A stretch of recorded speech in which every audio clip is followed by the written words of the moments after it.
cómo un Estado que vive permanentemente en déficit puede proponerse una seria campaña contra el lavado de activos cuando tiene una tentación muy grande de mirar para el costado, porque necesita la plata, necesita inversión.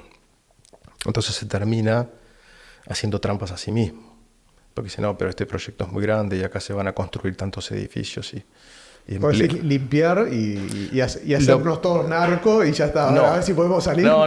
Esa es otra interpretación. Yo no. Bueno, cada uno es libre de hacer lo que desee. El voto útil es ser leal con lo que vos pienses. Estás eligiendo legisladores que te van a representar por 5 años. Podés darle tu voto al partido que quieras. No va a estar influyendo sobre la elección presidencial. Va a haber una segunda vuelta.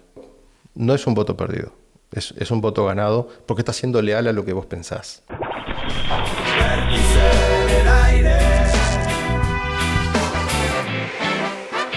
Muy buenas, nuevo capítulo de Vértice. Y hoy estamos con uno de los 3 integrantes de un proyecto de Instagram que busca que la gente entienda un poco más de política, o por lo menos que cuando vaya a votar tenga idea de lo que va a votar. Estamos con Reinaldo Alonso. ¿Cómo estás, Reinaldo? ¿Qué tal? Buenas tardes, Emiliano. Despertarciudadano.uy. Despertarciudadano.uy. Así que despertarciudadano.uy tú ya lo pone. Bueno, ¿de qué trata un poco? Y Despertar Ciudadano surge como una iniciativa para poder acercar una visión imparcial a lo que es la ciudadanía uruguaya de las opciones políticas, ¿no? Por ejemplo, bueno, justamente ahora estamos en medio de la campaña electoral y bueno, resultaba idóneo para empezar a lanzar el canal. Estamos en Instagram, pero también estamos en Twitter y hace poco estamos en TikTok, o sea, son redes en las que somos muy nuevos. Pero en Instagram sí, ya tenemos un tiempo, tenemos varias publicaciones, así que si cualquiera quiere acercarse, ya tiene contenido nuestro. Bueno, contame un poco de qué trata este canal. Nuestro canal lo que se ha enfocado es en brindar una perspectiva, tratamos de ser bastante sintéticos, porque lo que son los programas de los partidos políticos son bastante engorrosos para las personas, ¿no? Pues son demasiadas páginas. Entonces tratamos de dar una versión muy sintética de las opciones que se tienen. Cuando uno piensa en un partido en concreto, bueno, más o menos a rasgos generales, hacia dónde va en las diferentes áreas principales, ¿no? Economía, seguridad, en trabajo. Entonces, más o menos ese tipo de resúmenes son los que nos hemos enfocado y es lo que estamos haciendo. Bueno, queremos un poco que nos ilustres, no a nosotros, a la gente que va a ir a votar ahora dentro de muy poquito. Bueno, decime un poco, porque yo por lo que vi en el canal, ustedes como que muestran, por ejemplo, el Partido Colorado, qué es lo que propone, por ejemplo, en educación, el Partido Blanco, el Frente Amplio.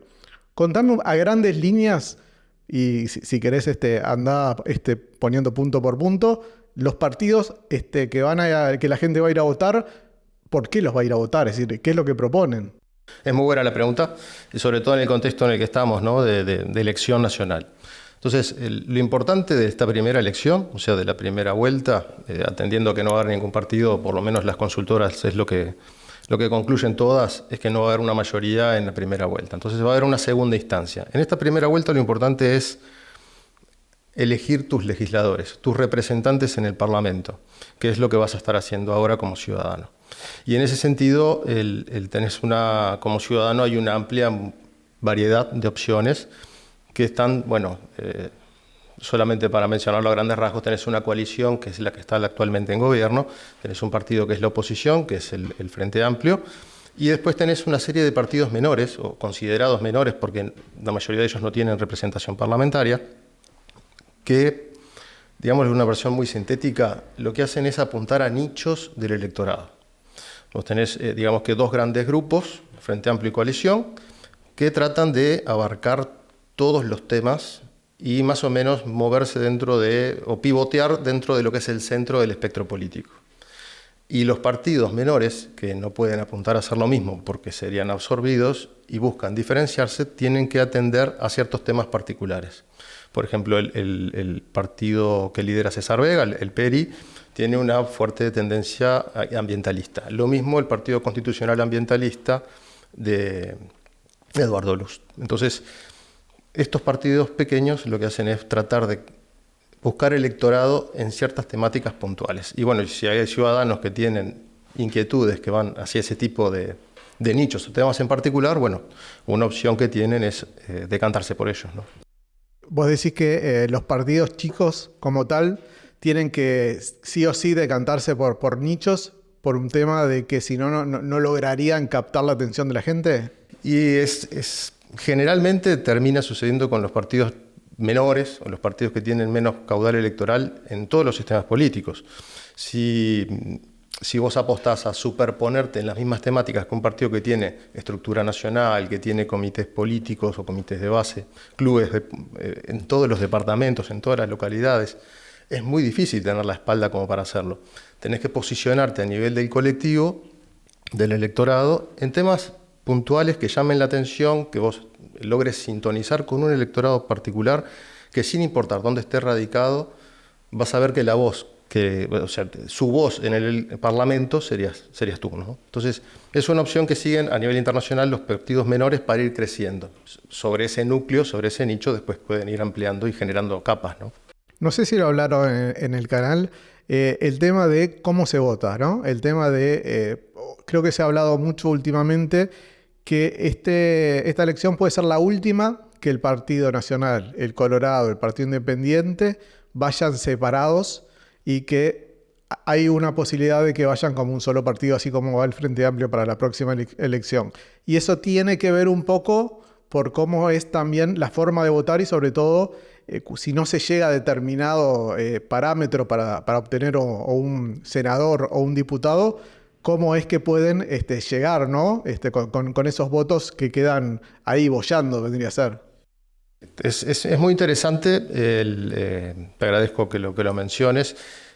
La cuestión es, no necesariamente tiene que resultar conveniente. Como ciudadano tratamos de los sistemas bipartidistas, ¿no? Como era el nuestro antes, con Partido Colorado y Partido Nacional durante mucho tiempo, simplifican las cosas, o los republicanos y los demócratas, ¿no? En Estados Unidos. El PSOE y el PP en España. Bueno, lo que hacen es simplificar. Bueno, o estoy de un lado o estoy del otro. No es tan complejo, tenés dos programas definidos. No es lo que nos está sucediendo ahora. La cuestión es que desde el punto de vista de los partidos no necesariamente es igual de conveniente que para el ciudadano. Porque tenés estructuras partidarias, tenés listas, órganos internos que al momento de fusionarlos y crear un único partido hay mucha gente que podría quedar por fuera. Y no solamente militantes, sino también técnicos, que son los que diseñan los programas para los partidos y después buscan aspirar a desempeñar puestos de responsabilidad en la administración pública. Entonces, fusionar los partidos en uno solo puede ser una alternativa, sería enriquecedor para la ciudadanía y puede ser, sí, nos permitiría regresar a un bipartidismo clásico. No estoy necesariamente convencido de que los partidos quieran ir por ese lado. Bueno, ahora en el interior van a hacer algo parecido, ¿no?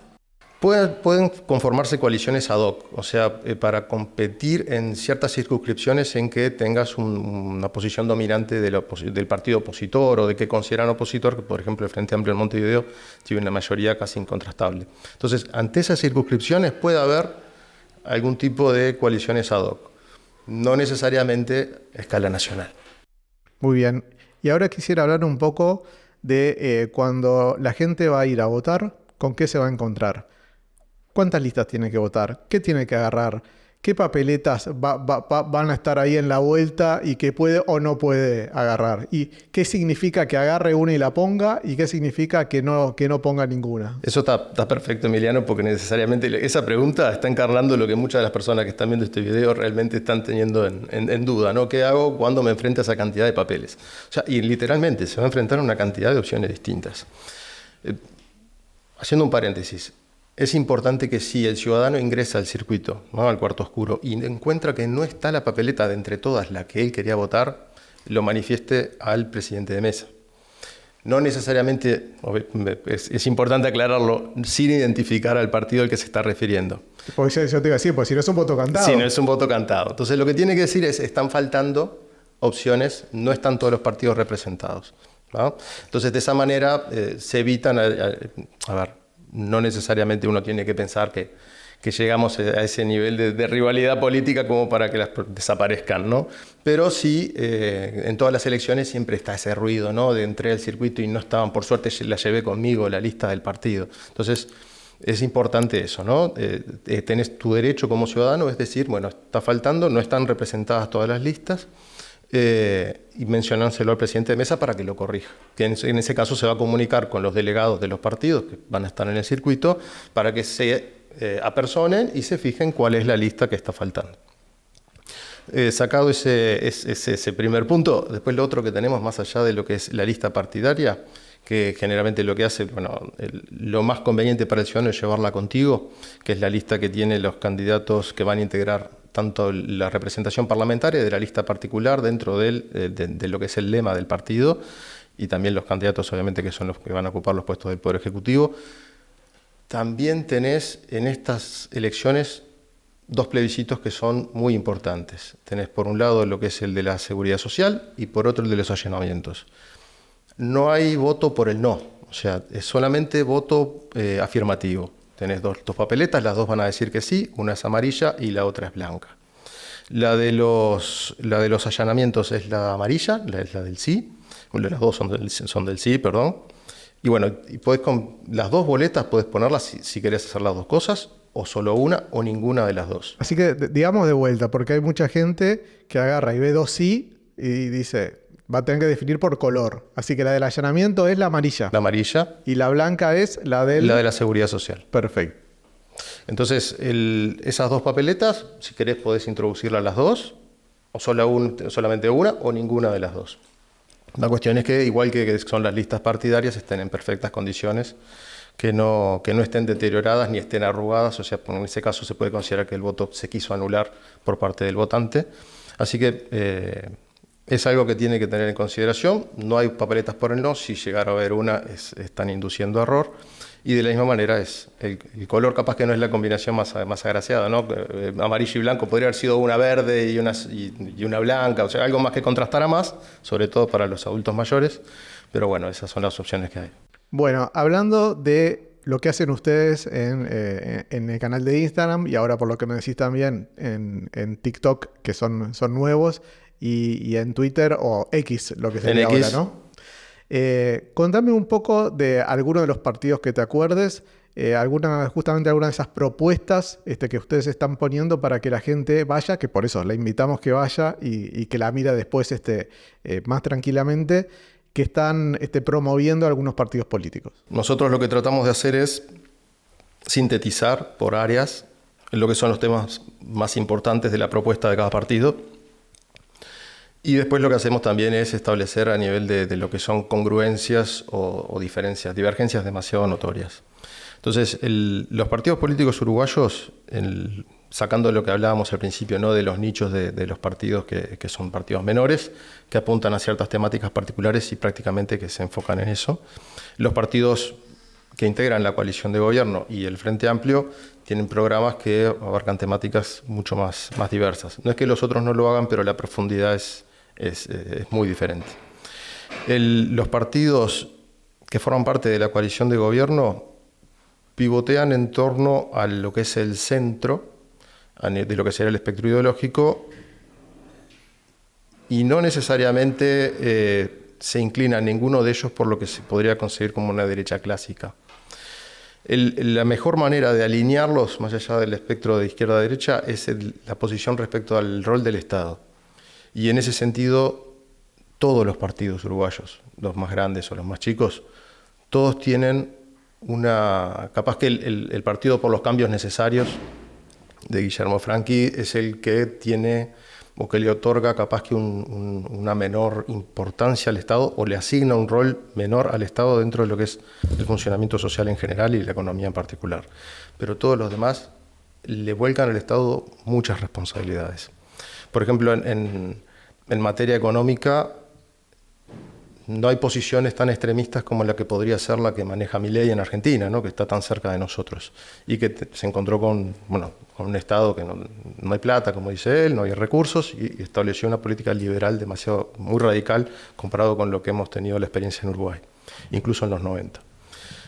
Acá en Uruguay nadie propone eso, nadie propone llegar a ese nivel de austeridad, o sea, en la gestión de lo público. Hay mucha sintonía en lo que tiene que ver con mantener un equilibrio fiscal. Todos los partidos hablan de equilibrio fiscal. El Frente Amplio es un poquito más laxo en ese sentido, habla de equilibrios macroeconómicos, sin hacer tanto hincapié en no tener un déficit. pero no se habla de privatizaciones de empresas públicas, por ejemplo. Ahí tenés grandes sintonías. En todo el espectro político, el rol del Estado, no importa lo que votes, el rol del Estado se garantiza que va a estar siendo importante, que va a ser fuerte. Por otra parte, la seguridad es un tema súper fundamental para la ciudadanía, está entre los principales indicadores cuando hacen encuestas de opinión, de qué es lo que a la gente más le preocupa, y todo el espectro político está en sintonía en que algo se tiene que hacer. Todos están de acuerdo en que hay que profesionalizar a la policía y que dotarla de mayores recursos. Cuando lo bajás a un nivel más y tenés que hablar con, bueno, qué distribución territorial tenemos, cuántos efectivos tiene que haber en las comisarías, ahí hay diferencias. ¿Qué rol tiene que tener la policía? Por ejemplo, podés tener posiciones como la de Cabildo Abierto o la del Partido Constitucional Ambientalista, que dice que tiene que haber, bueno, sí tiene que haber prevención, pero también tiene que haber represión, tiene que haber patrullaje en las zonas que se consideran más conflictivas. Y tenés capaz que otros partidos, como bueno, el Frente Amplio es el más emblemático, que apuntan más a lo que es la policía comunitaria, la convivencia, no hacen tanto énfasis en la represión. Entonces ahí como ciudadano tenés opciones, que más allá dentro de que todos tienen el mismo diagnóstico de qué es lo que hay que cambiar, el cómo, ahí sí hay diferencias. Puedes tener opciones, por ejemplo, es muy clara la política a nivel carcelaria de partidos, el Partido Colorado, el Partido Nacional, Cabildo Abierto, que son los que integran la coalición, pero también, por ejemplo, el Partido Constitucional Ambientalista, que te hablan de, bueno, sí, está bien, tiene que haber educación en las cárceles, pero también tiene que haber trabajo, o sea, que las personas privadas de libertad tengan que trabajar, y ahí también tenés matices, o sea, si es un trabajo que tenga que ser obligatorio, como en algunos casos el partido de Cabildo Abierto ha dicho, bueno, tienen que trabajar. O sea, no puede no puede ser tan necesariamente voluntario. Y hay otros partidos como el PERI que dicen que sí, que tiene que ser voluntario, o sea, o el Frente Amplio enfoca más en la educación, la reinserción. Entonces, hay sintonías grandes a nivel de lo macro, pero en el cómo se llega al resultado, a tener una sociedad más segura, y hay diferencias sustanciales dependiendo del partido. Hay posiciones más laxas en lo que refiere a seguridad, si lo entendemos como no tan represivas, como puede ser el Frente Amplio o Unidad Popular, y después corriéndonos hacia una visión más represiva de lo que es lo que es la gestión del orden público, sí tenés un degradé que va desde el Partido Independiente, que capaz que es más próximo a soluciones más moderadas o más vinculadas a lo que es el diálogo, y bueno, el Partido Colorado, el Partido Nacional y Cabildo Abierto, más cerca del otro extremo, en lo que tiene que ver con profundizar la represión, que bueno, a nivel de gobierno, el Ministerio de Larrañaga, hasta su fallecimiento, que bueno, fue una situación penosa para todo el país perderlo en ese momento y también durante los años de la pandemia. Pero bueno, tenía una visión que apostaba no solamente a la prevención, sino a una represión, una presencia física del Estado, ¿no? Que la policía patrullara las zonas conflictivas, que hubiera presencia de los grupos del PADO, Guardia Republicana. Incluso hay partidos que, bueno, como Cabildo Abierto o el Partido Constitucional Ambientalista, que hablan que manifiestan directamente, bueno, hay necesidad de interactuar también con otros órganos, con otras fuerzas del Estado, que son las fuerzas de defensa, las Fuerzas Armadas, para que también tengan roles en la seguridad interna, más allá de proteger nuestras fronteras. Entonces, los ciudadanos tienen una variedad de opciones bastante interesante. Nosotros hemos tratado, en lo que son los posteos de nuestro canal, de dejar eso presente, tanto a nivel de economía como a nivel de seguridad. Educación también. De educación. En educación creo que es donde más sintonías hay en lo que tiene que ver con lo que son los centros educativos de horario extendido, pero no como un depositorio de los niños, ¿no? No es que, bueno, digo, para que no estén ociosos, bueno, lo dejamos ahí, no. La idea es que parece que el sistema político percibió realmente que uno de los talones de Aquiles que tenemos como colectivo, porque después lo terminamos viendo a nivel de los recursos humanos y la economía, es la formación. Y no es solamente que las escuelas para dejar a los niños ahí y que estén en un lugar seguro, porque en los hogares no necesariamente lo son, porque los padres tienen que trabajar y muchos barrios son violentos. Es que estén en las escuelas para que estén recibiendo capacitación, para que reciban más horas de formación curricular y al mismo tiempo que tengan un acercamiento a lo que es una vida sana, o sea, fomentar el deporte, hábitos y costumbres que antes correspondía que el rol fuera familiar y ahora la responsabilidad se le está trasladando al sistema educativo. Y hay una sintonía que es transversal. O sea, todos los partidos, sean grandes, pequeños, oposición y gobierno, todos están de acuerdo en que se tiene que haber un respaldo fundamental en lo que es la educación.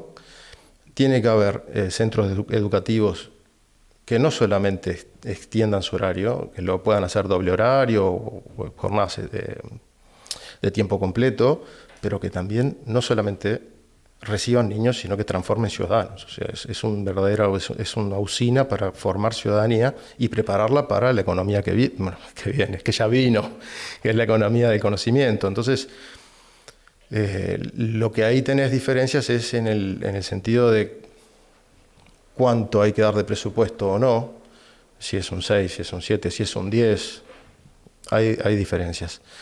La cuestión ahí ya pasa por otro tema, ¿no? De dónde sacamos los recursos para poder hacerlo.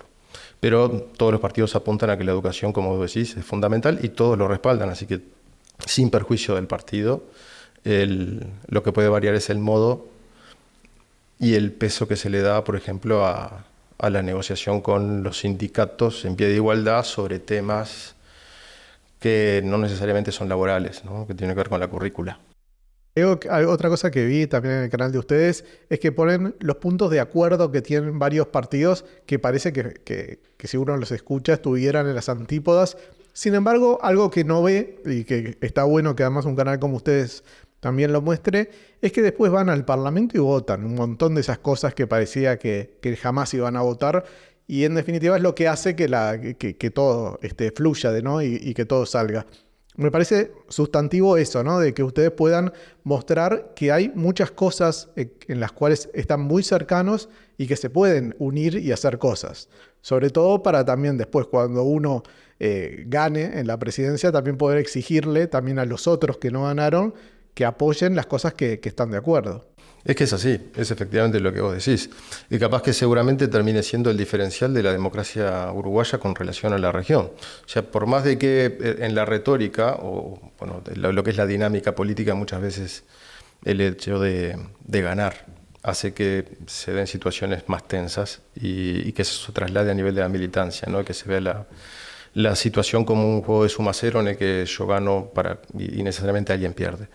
Pero en el trasfondo, en lo que tiene que ver con el análisis de la sociedad uruguaya, hay coincidencias. Hay coincidencias en todos los aspectos. El ambientalista, ¿no? Ahora estamos hablando de la educación recién, hablamos de seguridad, de economía, hay sincronías, no hay estridencias, no hay posturas que estén en las antípodas, o sea, no tenés dos polos, se puede decir que no hay una brecha al estilo de la que está pasando Argentina ahora. Sí tenés partidos como Unidad Popular que son capaz un poquito más radicales en lo que tiene que ver con la transformación, ¿no? Ese partido en particular habla de que el Estado centralice el comercio exterior, por ejemplo, ¿no? Que es algo que sería un cambio muy, muy abrupto con respecto a lo que tenemos ahora. Tuvo un par de veces acá Gonzalo Martínez, así que conocemos bien bueno, lo que eso, dice. digamos que son los que tienen propuestas que van un poquito más allá, ¿no? de lo que tiene que ver con lo que conocemos actualmente en el ordenamiento uruguayo. Pero fuera de eso, hay muchas sintonías en lo que es el diagnóstico y lo que son los pasos, y sí puede ser que ahí sí tengas diferencias de los pasos que tenés que seguir y las velocidades. Como te decía, agrupar a los partidos en función de qué tan proclives son a la presencia del Estado como una función de control, de ordenamiento, o dejar al sector privado más libertad y más autonomía para decidir cómo invertir, o incluso a nivel de formativo, lo que fuera. En Uruguay hay una inclinación importante hacia el lado estatista. Lo que llama la atención a nivel de todos los partidos es que hay mucha propuesta para que el Estado asuma roles, ¿no? Programas de salud mental, precisamos centros de rehabilitación para drogas, todos están de acuerdo. Hay que brindarle más medios técnicos a la policía, pero por supuesto, todos estamos en sintonía. Hay que más centros educativos de doble horario, perfecto, con tecnología de punta. ¿De dónde vamos a sacar la plata? Eso es algo que no, por más de que es más tibio, ¿no? El Partido Nacional o el Partido Colorado, el Partido Independiente, pues, tienen una experiencia de gobierno muy reciente y capaz que tienen más interiorizado lo que son las carencias, ¿no? La falta de recursos. Uruguay tiene un déficit del entorno del 4,5% del PBI anual. En un PBI de 70.000 millones de dólares más o menos, que es el nuestro, cada año Uruguay se está endeudando en un UPM2, o sea, unos 3.500 millones de dólares por año. En un quinquenio son 5 UPMs. No importa el gobierno que esté. No importa. O sea, Uruguay tiene ese problema, gasta mucho más de lo que le ingresa y constantemente está requiriendo, cuando uno tiene un déficit, cubrirlo con deuda. Entonces, es demasiada la deuda que ya tenemos, o sea, el peso que recae sobre la economía, como para seguir sumándole más gasto público. Me estás asustando, porque a mí se me viene un nuevo Milei diciendo hay que cortar Por ahora, todo. creo que lo que hablábamos recién, ¿viste? Dentro de lo que son los partidos no hay. O sea, no hay una posición extremista de ese tipo. La cuestión es que son tibios, o sea, es como que, mira, ¿viste cuando uno tiene una mala noticia para darle a alguien que quiere y dice, y sabes que estamos un poquito mal, pero si hacemos estas cositas, que capaz que a fin de mes llegamos justito? Es como que hay un temor a manifestar una realidad que bueno, valga la redundancia, es innegable, que es el déficit, es grave. Grave en el sentido de que se ha perpetuado en el tiempo. Vos podés tener un déficit asociado a una inversión puntual, ¿no? O estamos haciendo un shock de infraestructura, o estamos haciendo una transición de un modelo educativo y tuvimos que subir el PBI porque lo vamos a recuperar en 10, 15 años. Cuando tengamos profesionales mejor capacitados que van a ser demandados por multinacionales, solo por decir algo.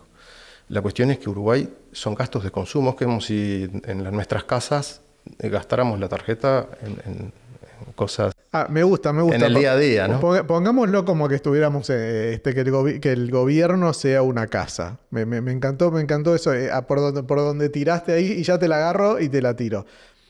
¿Cómo es que está el Uruguay? Es decir, si a vos te pasara, en tu familia te pasara eso, ¿cómo estarías vos? Estaría preocupado, está claro, estaría preocupado. La cuestión es que los ciudadanos no llevan las cuentas. O sea, en ese sentido delegan en la conducción del hogar, que sería el país, en sus representantes. Y los representantes, me imagino, que hacen lo mejor posible, siempre tratando de que a la casa no le falte nada, ¿no? De que tengas ropa, de que tengas un techo, de que tengas para comer. La cuestión es que no dan los ingresos del hogar y lo terminan cubriendo recurrentemente solamente para mantener funcionando el hogar. O sea, no es que, como te decía, no estamos haciendo inversiones, no es que estamos ampliando la casa. Y bueno, tenemos que tirar paredes, hacer pisos nuevos, periferia. No, nos estamos comiendo esa plata. No estamos generando inversión, no estamos generando capital.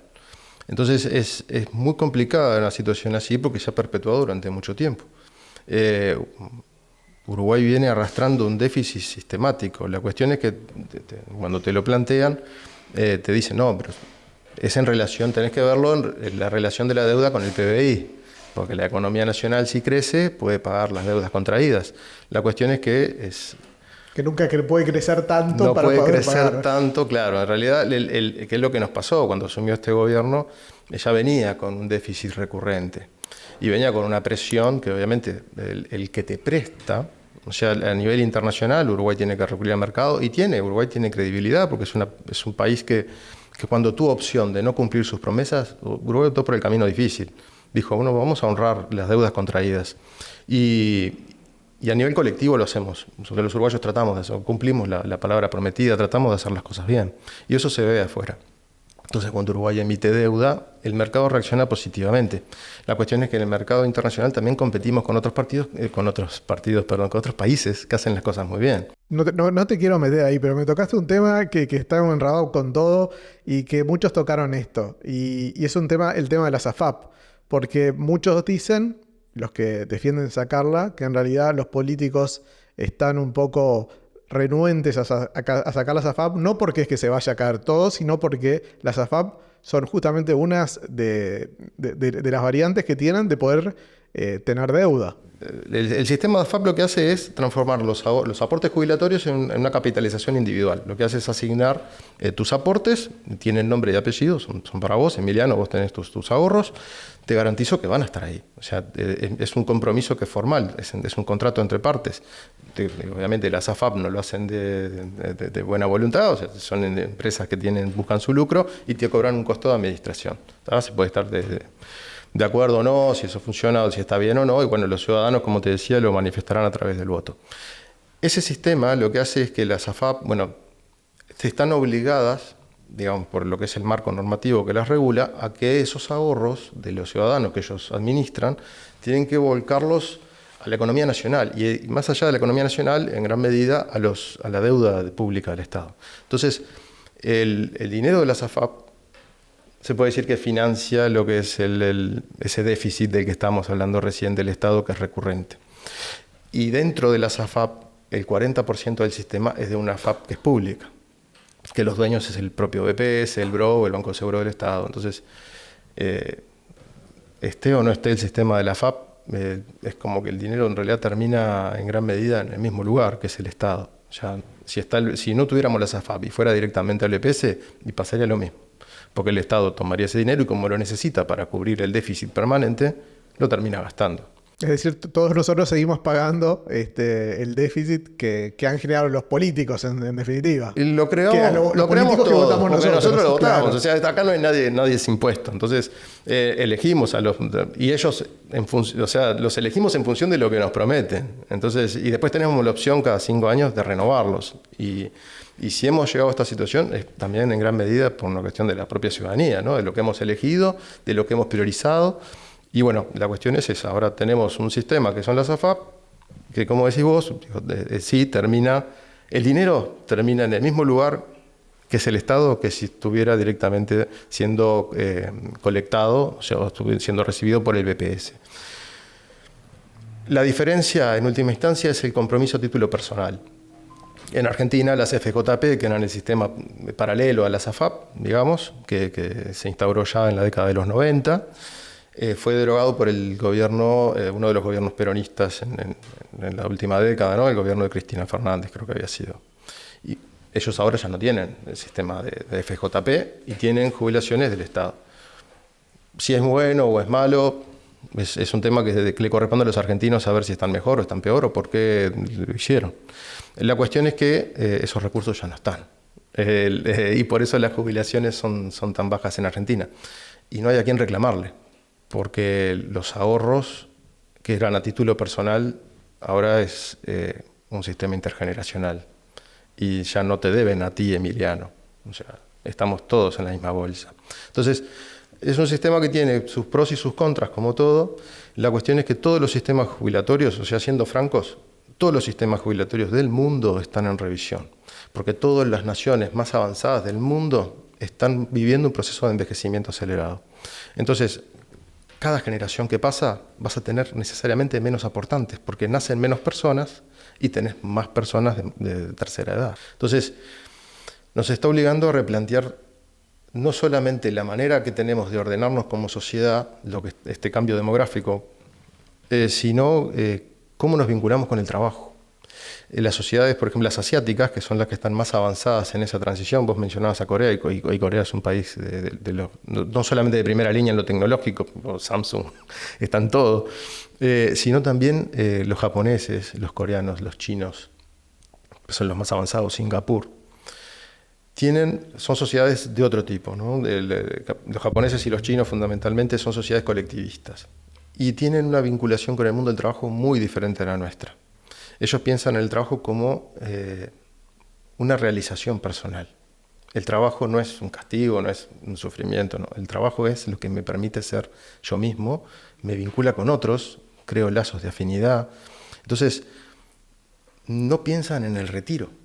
Porque una persona que se realiza por el trabajo quiere trabajar siempre, porque lo hace feliz y lo hace sentirse parte de la sociedad, lo hace sentirse valioso. O sea, la gente me reconoce porque yo hago cosas. Entonces, los japoneses trabajan prácticamente toda la vida. El Estado obviamente tiene un sistema de jubilaciones, pero las personas, aunque se jubilen, voluntariamente siguen trabajando. Uno de los grandes problemas que tiene en Uruguay, ¿no? En este caso, el ampliar la edad de la jubilación, es que después de determinada edad, si te quedás sin trabajo, no conseguís.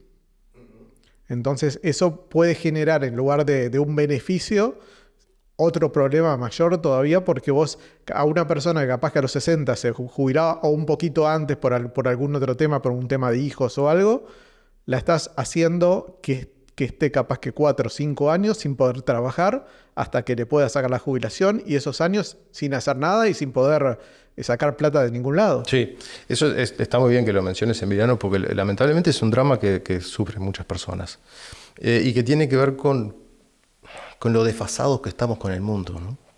Lo que nos sucedió a nosotros es que el mundo cambió y Uruguay no lo hizo. O sea, igual que en el fútbol, ¿no? Seguíamos jugando el pelotazo hasta pasado la década del 2000 y hasta que vino el maestro Tavares, ¿no? Hasta que regresó. Nos pasa lo mismo a nivel de la formación de los recursos humanos.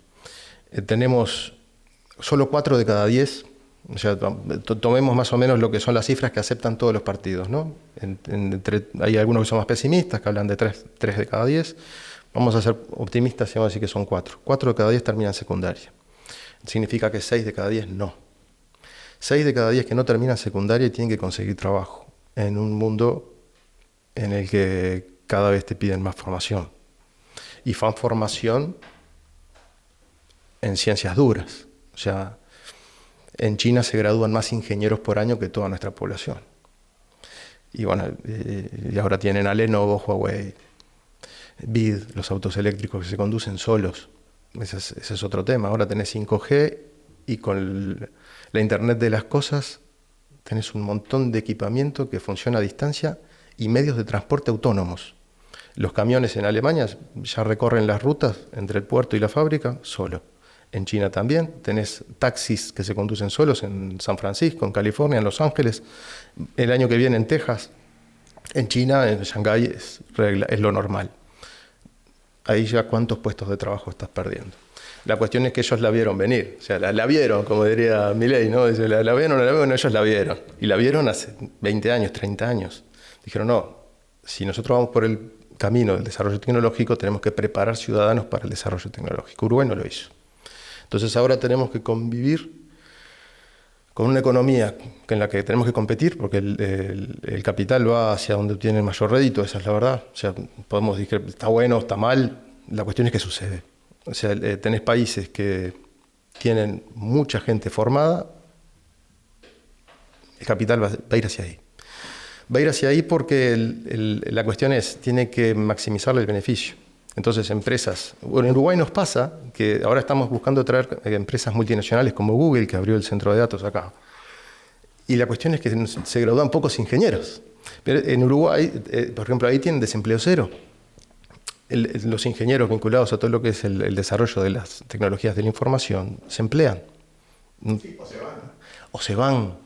Entonces, ¿pero por qué? Porque no hay una masa crítica a nivel local, que fue lo que también hizo Irlanda. Irlanda dijo, bueno, pero ¿cómo hago para mejorar la calidad de vida de nuestra población, ¿no? Irlanda, que en el 1900 exportaba gente a rolete y no tenían para comer. Y se iban a hacer de policías en Estados Unidos los irlandeses. Entonces, y ahora son polo de desarrollo de las empresas del software. Más allá de los beneficios fiscales, que bueno, nosotros también recurrimos a los beneficios fiscales para que venga el capital, tienen un capital humano muy bien formado y que aparte sabe inglés. O sea, lo saben desde que nacen. Nosotros ahí ya corremos en desventaja. No aprendemos inglés desde que nacemos, aprendemos español. Entonces, y no hay multinacionales españolas de ese tipo, de ese sector, ¿no? Que paga tan bien y que emplea tanta gente. Entonces, tenemos un problema serio. La cuestión es, tenemos que vincularnos distinto con el trabajo. Tenemos que cambiar la manera que tenemos de pensar de cómo es nuestra relación con el trabajo y tenemos que permitir, viste lo que hablamos hace un rato de la importancia del Estado, ¿no? El sector más dinámico no es el público, es el privado. Digo, de vuelta podemos discutir, se necesita inversión del Estado y seguro que se necesita. Tiene que estar presente, ¿no? La educación pública es un gran igualador, por ejemplo, de oportunidades de vida. Pero la creatividad está en el sector privado. porque si vos tenés que seguir procesos burocráticos, que generalmente el Estado funciona con protocolos y tenés que seguir pasos establecidos, no puedes pensar fuera de la caja. En el sector privado sí, se te alienta a pensar fuera de la caja, ¿no? Rompe todo y hacelo vuelta. O sea, hacelo como quieras. Yo quiero que funcione. En el Estado te dicen, no me importa si funciona. Esto se hace así. ¿Está? Entonces, son dos maneras distintas de trabajar. Y el sector privado acá en Uruguay no tiene la libertad, precisamente volvemos a lo mismo, hay un déficit fiscal muy grande que hace que las empresas tengan que cargar con impuestos que capaz que podrían ser menores, y eso hace que también empleen menos. Y que cuando emplean, se enfoquen en pagar los salarios más bajos posibles, porque tienen que reducir costos, porque ya le estoy pagando al Estado una buena plata. Y después, si tengo algún problema con un trabajador y lo tengo que desvincular, se me va una torta de plata. En Estados Unidos, por ejemplo, es mucho más laxo. Vamos a discutir si está bien o está mal, pero es mucho más laxo. Entonces Estados Unidos, a pesar de sus pros y sus contras, es un gran imán de inversión.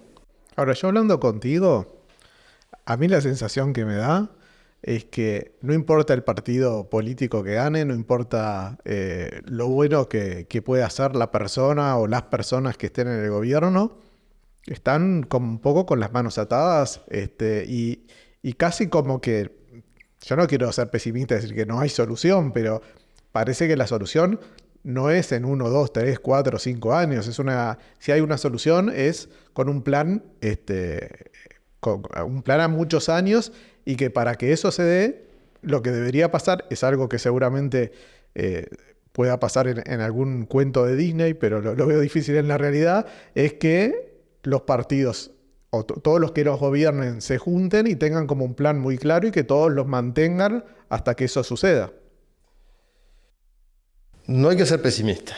Sí, yo estoy completamente de acuerdo contigo. No hay que ser pesimista. Pero si fuera por eso no nos levantaríamos mañana, ¿no? Porque digo, puedo salir a la calle y me pasa un ómnibus. Hay que ser positivo. Siempre hay que pensar que tenemos las herramientas suficientes como para vencer los problemas que se nos cruzan. A nivel de país, Uruguay tiene un montón de fortalezas. Tiene una sociedad segura. Dentro de todo lo que son los parámetros latinoamericanos, es una sociedad segura. A pesar de eso, muchas elecciones se definen porque la gente piensa que es insegura. Porque nos comparamos con nosotros mismos, que ese es otro tema que los uruguayos hacemos mucho, ¿no? Viste que hablábamos hace un rato de recuerdos de infancia, ¿no? Y sí, por suerte, cuando recuerdo, yo me acuerdo de salir a la calle y en Uruguay no había gente pidiendo. Lo recuerdo, de vivir en una casa y no cerrar la puerta. O sea, no teníamos rejas, ni pasábamos llave. Y yo tengo 42 años. No fue hace tanto.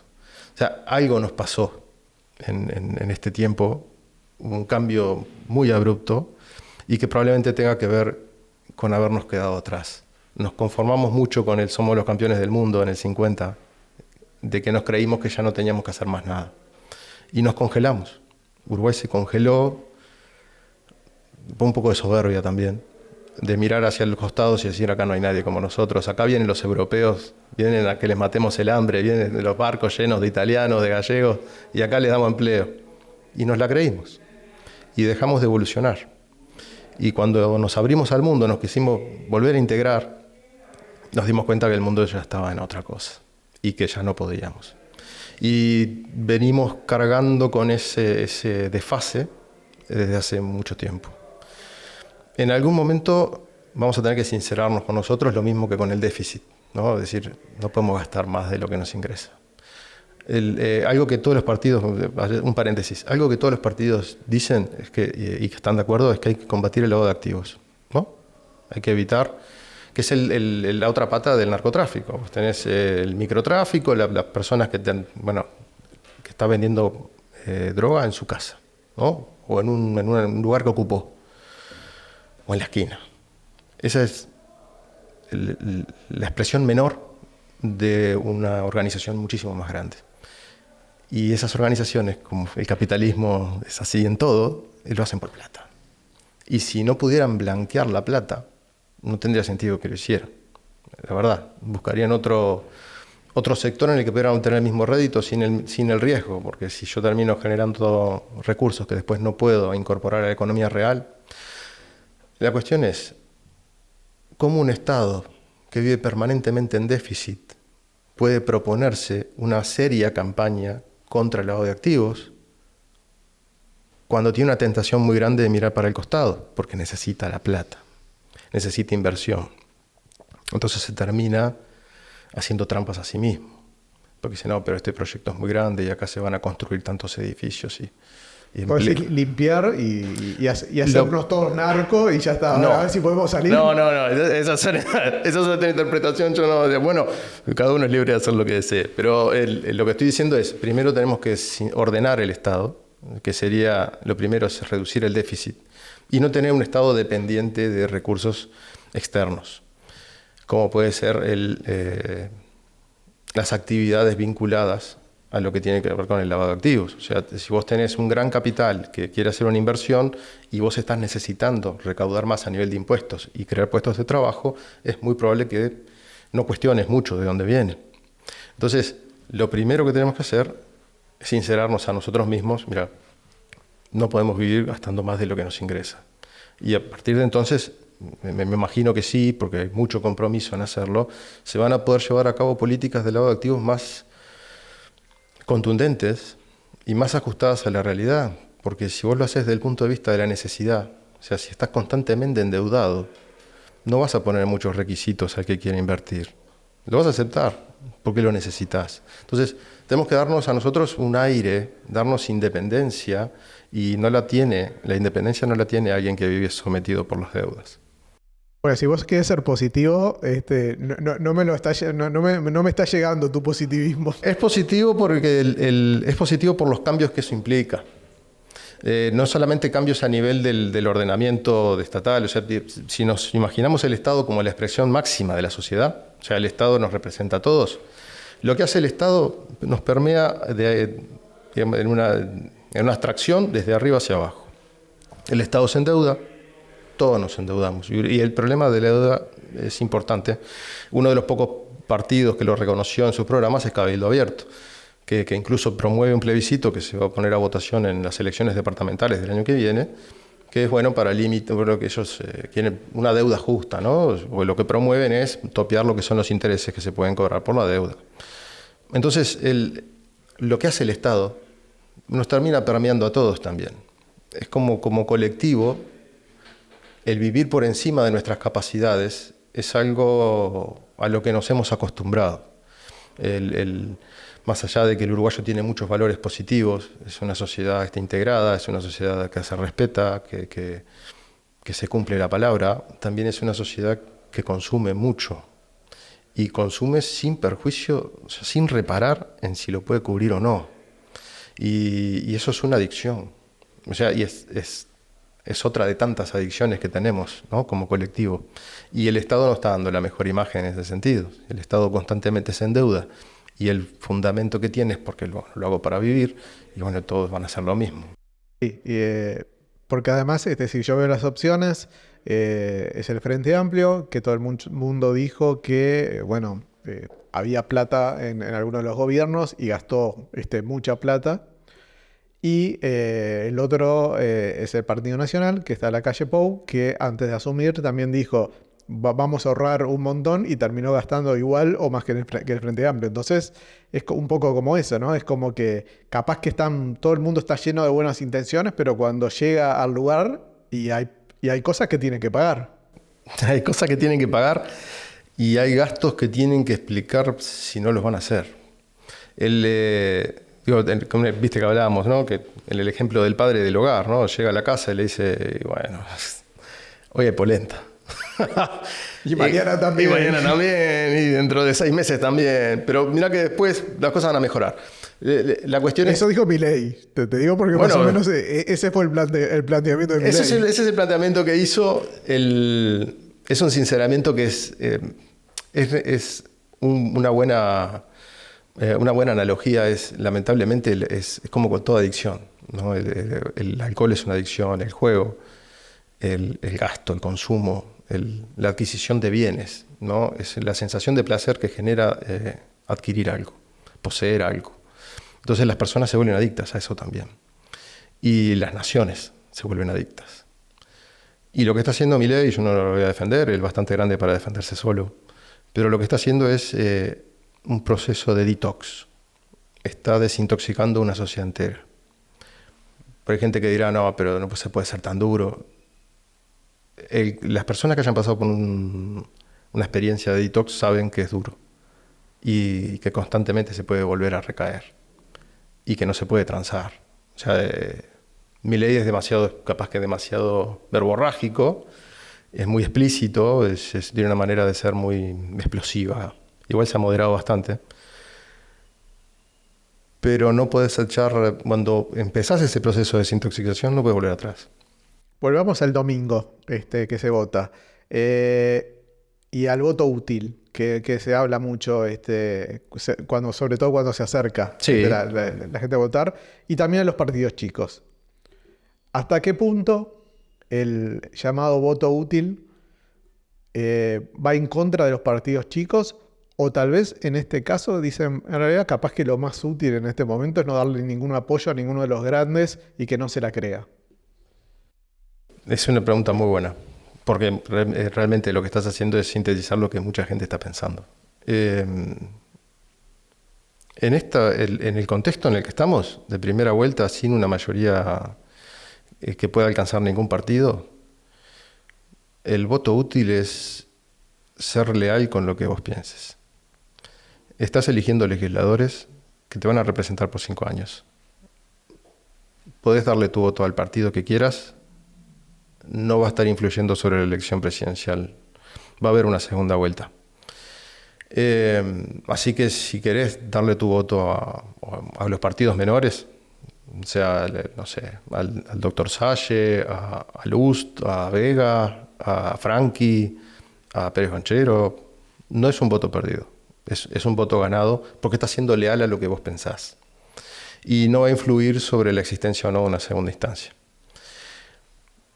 Te vas a estar dando voz a ti mismo sobre los temas que te interesan, que era lo que hablamos al comienzo, ¿no? De estos partidos van a temas puntuales, o sea, apuntan a nichos. Entonces, si vos te sentís identificado por alguno de estos partidos que enarbola la bandera de los temas que a vos te importan, votalos, porque va a haber segunda vuelta igual.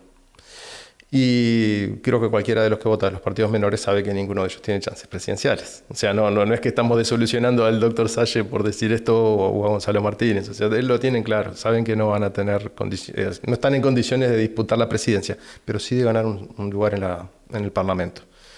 Y si las personas sienten que su plataforma les representa, que lo hagan.